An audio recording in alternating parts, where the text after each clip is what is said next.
minutes to speak, and then we'll give you a Q&A where you can ask your questions, and then we will get ready to move on to our rest of our meeting. Those of you who are voting members, and we can go over that if y'all would like to after the speaker gets on before we get started.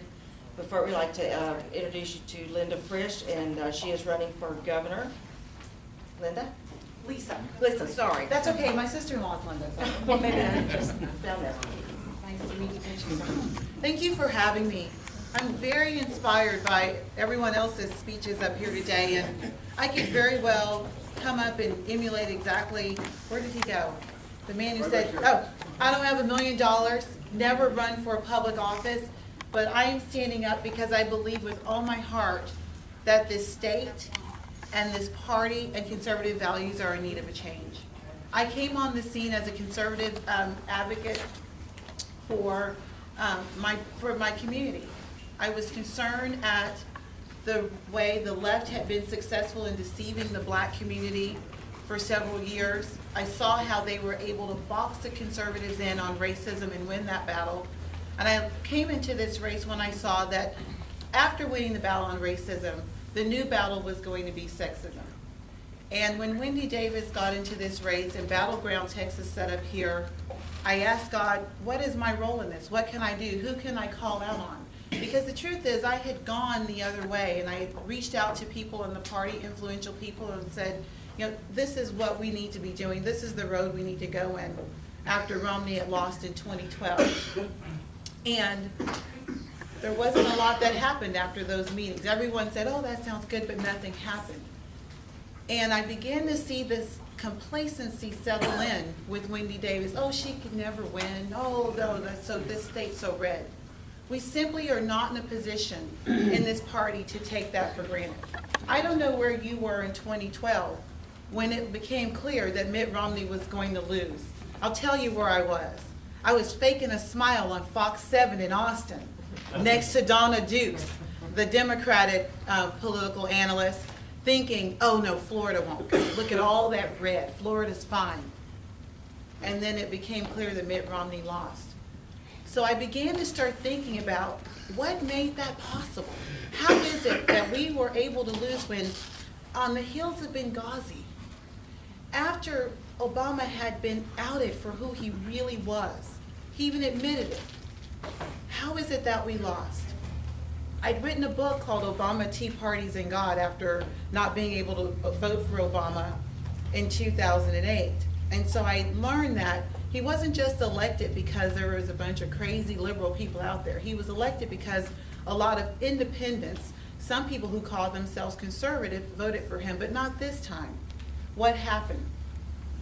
I think back to when we were told he was the nominee. Sure, there were other people in the field. There was Rick Santorum, there was Herman Cain, but the experts stood up and told us, no, that we can't elect them. It has to be Romney. He's the only person who could win. Being that it was an important election, we said, oh, well, sure, that makes sense. We'll go with that. And then I thought, okay, the economy's bad. People need jobs. Mitt Romney's a numbers guy. He's on the business. He's jobs. How can we lose on that? I thought about the second thing that happened. In the second debate with George Stephanopoulos between Mitt Romney and Barack Obama, the first question wasn't about jobs, the economy. It wasn't even about health care. Is there anybody in here who can remember what the first question was? Please, sir. It was about birth control. Birth control. Oh, that's right. And so what this told me was that we were in trouble. And in this state, I thought, gosh, well, at least I live in Texas. But Texas is in trouble because Wendy Davis is a credible threat. And if anybody thinks that the person who is going to be nominated for this party is going to be able to slide in office because they've got the biggest chunk of cash and then everybody else can go home and they don't need to compete in a primary, they're wrong about that. Because that is not democracy, that's not America. I can't be the only one who cares about the conservative movement, being a Republican, after 12 years of the same governor who would stand up and want to share my vision for this state. Can anybody tell me why there's no one else running? Because they're most likely intimidated, and that scares me. I no longer want to belong to a party who is so afraid to choose their candidate instead of present them. They'd rather pass the baton, stay in office 12, 15, 20 years, call on people, collect a bunch of money, and then make sure that there's not a choice. I don't want to be part of that party. I want the people to choose. Because when you get up there, and it's Wendy Davis and whoever we nominate and we choose, you're not going to be able to simply talk about open carry, campus carry. You are going to have to take Battleground Texas and Wendy Davis down where they live. And so I want to look her in the face and say, Wendy, how dare you think you're going to ask for the black vote when you stood up for a bill that asked them to eliminate their offspring to the tune of 1,800 black babies a day being aborted in the United States. right. Twice the rate of our population Yeah. in Texas. Are you really going to stand there and ask for their vote, Wendy? Because see, I was there when, this is the whole reason I'm a conservative, is because I was there when they won with the lies on racism. Now they've moved on that Wendy is for women's rights and we are not. How are we going to answer that? I tell you how. We're going to answer that by putting up candidates who are from the people. How am I from the people? I guess I should start telling you about the day I became a Republican. I became a Republican in second grade. See, like Wendy, I was also raised by a single mother. My mother and father were married, divorced when I was 5, and he left us. But unlike Wendy's mother, my mom took a different approach. My dad left, and in our community, it wasn't 70% out of wedlock birth rates during that time for the black family. It wasn't. It was hard on her. People ostracized us. One family even said, I don't think it's a good idea for Delisa to hang out with my daughter because, you don't have a father at home. So it was hard. But she was determined to stay in that neighborhood. And so she soldiered on. And when things got rough, she took a third job at Piggly Wiggly. I was so embarrassed by that job. I can't even tell you. It just burned me up that she had to go to Piggly Wiggly. When I go to school, people would make the snout noise me. Yeah, it got really old. So one day I heard a friend tell her that she could take public assistance. She would qualify for that. She wouldn't have to work at Piggly Wiggly. I thought, well, this is great. This is going to change our lives. But I noticed she kept working. So one day on the way to school, I got up the courage to ask her, I said, Mom, when are you going to quit Piggly Wiggly? She said, I'm not going to quit Piggly Wiggly. That's what allows you to take piano lessons. That's what allows you to go to your tap class. And I said, but what about the public assistance that you could go on? And all of a sudden, like that, our Vega stopped. And it didn't stop this time because it was broke down. It stopped because she stopped it. And she looked me in the eyes and she said, I would rather us starve than to go down a path of victimization where you could never have dignity in your life again. In that moment, I was transformed.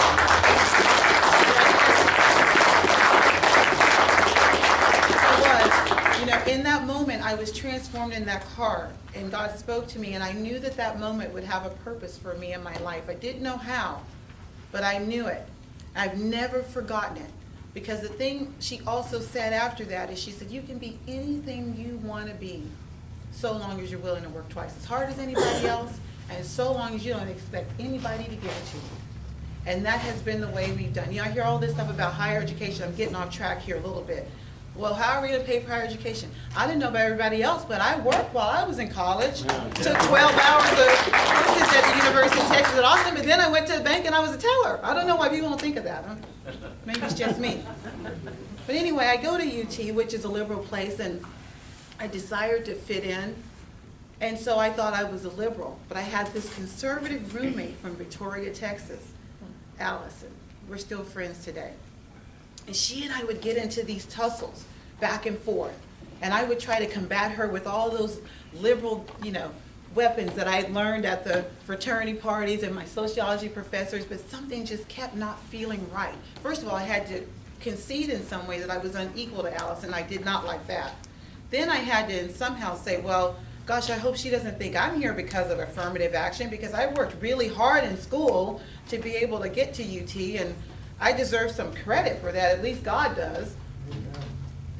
And so I kept talking to her, and she kept mentioning Republican Club. So I decided I'm going to give that a try.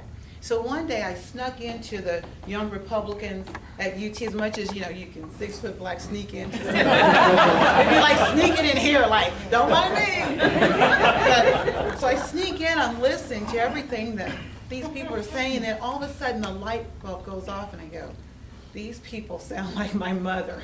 I'm a Republican. And that moment in the Vega came back to me. So after I graduated, I had a degree in Japanese language and literature. And my plan was to, from East Texas, I'm from a small town, I'm from Tyler. My plan was to go to Japan and be in the big, Japanese economy and take the world by storm. Because I studied abroad there, and I kind of liked it, but it was a little weird. And I thought, God, the Japanese economy, I don't think that's going to work well. And then it ended up not. But I realized that my purpose was not so much that. It was to go in and share these values that I had grown up with that allowed me to become the person I become. And after reading the likes of Shelby Steele, Thomas Sowell, Walter Williams, and Larry Elders, I wanted to be part of that mission to bring these values to people in their everyday lives, real opportunity, real prosperity and independence. And by that time, I was seeing all the damage from the other side. So that's where I've been. And the reason I'm running is because I do not want to sit here and let these values go to waste. I refuse. My whole life has been dedicated to shining a light on the truth. Someone mentioned the truth about, the left, but it's not even about them. It's the truth about who we are. We are the party that offers true opportunity for all people, that take people towards independence and prosperity. We're the true party of hope and compassion.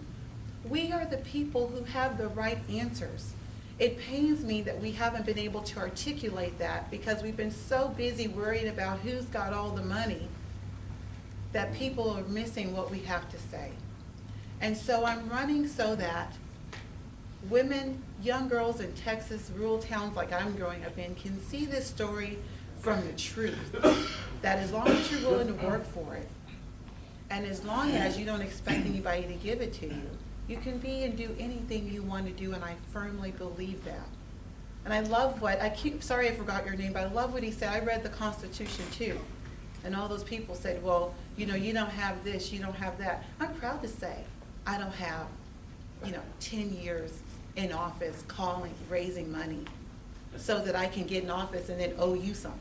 I'm proud to say I've been on the ground with the people. I've been a housekeeper, I've worked at Walmart, paid my way through school, and I have been in the trenches, and I know what it's like to be up and down and everywhere. I'm not afraid to say that.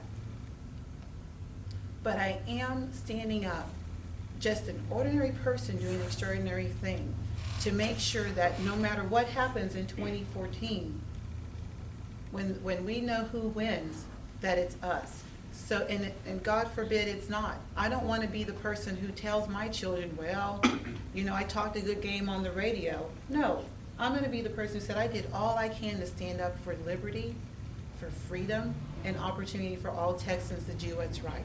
Because if we get to a point where we say that somebody else can grab all the money and everybody else has to go home, then our liberty is already lost.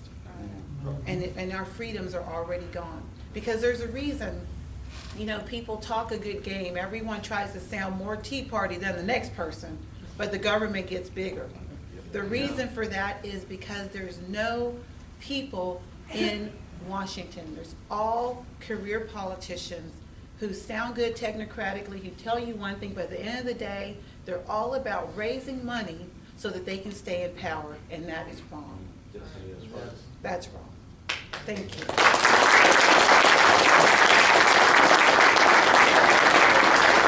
I love questions, so don't be shy. Okay. Anybody with any questions? Well, I'll Okay. start us off if no. Back over there. Go ahead. Adam, what kind of vehicle did you say y'all had? Was that a Chevy Vega? That was a Vega. I had one of those. And I didn't- Yeah, it was great. I have a picture of us washing it. It looks the same after it's clean. I don't know. Okay. What can you do to get that message to the broader population that opportunity is more important than another year on unemployment benefits? The kind of things that Washington is trying to sell to those people in need, those people who have problems. But how can you sell the idea that opportunity and a job is much more important than welfare benefits? Well, I would just tell people to look around. Things have gotten any better. And at this rate, even if someone gave you enough unemployment benefits to last the rest of your life, you know, where is the glory in that? I think that people need inspiration. It's not, and here's the thing, I think we've made it easier for people to receive a handout than be inspired. And so it's not about necessarily going in and encouraging them to be opportunistic, but really it's about, you know, cutting off the trough and forcing people and coming up with a way to get rid of the learned dependencies that people are facing, so that, you know, you have more children, your income, so to speak, goes up. It's less economically enticing for people to even be married, the way the benefits laws are written. If we can find a way to make it so that there is more of an incentive for people to make right choices, that's a lot better to me than giving benefits, extending benefits, because people would just take those benefits. I mean, it gets to a point where even, you know, think about what we do, even just think of the margins tax with some companies. So you tax, and at a certain point, if you don't make, if your gross revenue isn't a certain amount, you think, okay, well, maybe I shouldn't grow my business because then I'm subject to this tax. We put people in a position where it's in their interest to not go further. And so I think we have to build policy around cutting off learned dependency. Now, that's federal, so that wouldn't be under my jurisdiction. That's the way I would do it if I were a federal candidate. Jason? So you mentioned the margins tax. As governor, would you be in favor of repealing the margins tax? I would have to look further. I'm going to be honest with you about the taxes. I mean, here's what's wrong happening in Texas. We have got a lot of agencies who frankly need us to spend money. Nobody else wants to come in here and tell you that. I know that's the bad news. I'm just going to tell you the truth because I don't have anything to lose. But we need to spend money on transportation. Sure. We need to spend money on infrastructure. We do need to spend money on education. It's bottoming out. And so, you know, the margins tax was created to alleviate people's property taxes. Well, property taxes still went up. So, you know, ideally, I would like to say, yes, let's go in and cut the margins tax. But it's impossible to go in and if someone's going to come in and say, as governor, I'm going to go in, I'm going to get rid of this tax. And I know there's one person I've heard who's thinking of running his comptroller saying, I'm going to get rid of property taxes. I don't see how you can do that, because you have to have something that makes up for it. Now, some people have proposed, you know, increasing the sales tax. But how are you going to have a 20% sales tax? Goodbye ACL, goodbye South by Southwest, goodbye tourism. It's just not possible. So I think the role of the next governor will be, even though you know, as governor, you don't have firm control over the budget. You're going to make recommendations. The comptroller is going to set the budget. The LBB is going to fix it. My recommendation would be to find ways where there is waste, but from what I've been able to research with people, there's very little waste in our budget because Texas doesn't operate like Washington. We balance the budget, we pay as we go, we're very, very thrifty. And we have checks and balances in place. So I can't stand here and tell you the margins tax is gone. What I can say, what I'd like to see happen is there be a cap on property taxes so that people aren't taxed out of their home. It's a growing problem in Austin where so many people are moving in, gentrifying neighborhoods, and even if your house is paid off, your property taxes could very well tax you out of that. I think we need to look at a cap where once you buy your home, your property income tax is fixed until you sell your home, and then your value can be reassessed. I would like to look at, thank you. So, sorry, go ahead. Okay, I don't know, go. What are your thoughts on the voucher program for schools? The voucher program for schools is, to me, kind of like it's off the table because, first of all, when you think about homeschoolers, I've met with homeschoolers, they want nothing to do with vouchers, a kickback from the government. I mean, there really are still people who just want to be left alone. They say, I'll pay my property taxes, I'll pay for my neighborhood school, but I'm going to homeschool, and it's so long as I'm out of the government's hair, I'm not regulated, I don't want your voucher, I don't want my money back, I don't want anything. And the thing with vouchers is that it's been raised before in the legislature, and it just hasn't gone anywhere. My proposal for school choice is that we start working with a system where parents can decide where their children go to school outside of their zip code, so long as they're willing to bear the financial burden of transportation.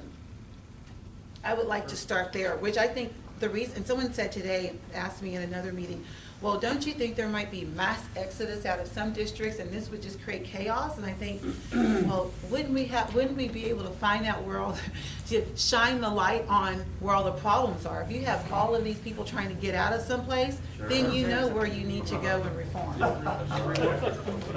Okay, we have time for one more. I'm sorry. Ginger? It caught my attention. You said we need to spend more money on education, that it's bottomed out. Because I've been working on it for a while now. There is so much corruption in the allocation of our education money that's sent and spent on things that it doesn't need to be. Yeah, that's I true, mean, yeah. why do we need more money for education? It's so corrupt. Well, here's the thing, I do agree that there's probably room to make changes in the education system, especially where the curriculum is concerned. I've heard people say just do away with it altogether and privatize it, but there is a growing number of, the classrooms are simply bursting at the seams in some districts. And even redistributing the Robin Hood is not working. And I'm not sure that all the problems with education is money. And I'm not saying that I would try and go and match the Democrats on money, because I don't think conservatives would ever be where they are. But I do think we need to look at a way that the money per student is equally distributed so that we can get away, and the money follows the child, so that then the districts are doing what's best for the student, not saying, well, if we don't have a certain number of students come here, then we get less funding, and vice versa, because this person didn't come to school that day, we have less money. So right now, the corruption is that people are funding based on things outside what's best for the students in the school. And you're right, the answer might not all be money, but in some districts, it is, because I don't see how, if I were a teacher, I could teach with 25 kids in a class. My son was at a good public school in Texas, and it was simply just for me and the expectations I have for him I want him to have God in school, I want him to have the attention he needed. I wasn't willing, and this was one of the blue ribbon schools, wasn't good enough for my son. I simply think that it's time for all parents to be able to have some of their tax money back to say, this isn't good enough for me. I want to spend my money on my child to go somewhere else. And if the fallout is that the public school system starts to get smaller, then, we'll have our answer. But we have to let parents decide. There just can't be this monopoly on education that boxes everybody into this one-size-fits-all approach, because they're trying to educate people to go to college who probably, not all these people need to go to college.